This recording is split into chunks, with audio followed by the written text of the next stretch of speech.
নমস্কার বন্ধুরা, সহজ পাঠ A to Z ইউটিউব চ্যানেলে তোমাদের সকলকে স্বাগত জানাই। আজকে আমি দ্বিতীয় শ্রেণীর প্রথম পর্যায়ক্রমিক মূল্যায়ন 2025-এর স্বাস্থ্য ও শারীরশিক্ষা এবং কর্ম ও কলা শিক্ষার প্রশ্ন নিয়ে হাজির হয়েছি।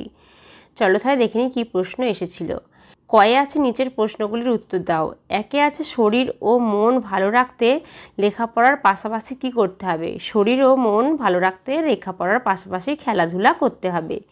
দুই আছে কি দিয়ে নখ কাটতে হয়? না নেল কাটার দিয়ে নখ কাটতে হয়। তিনে আছে নোংরা হাতে খাবার খেলে কি হয়? নোংরা হাতে খাবার খেলে পেটের অসুখ করে।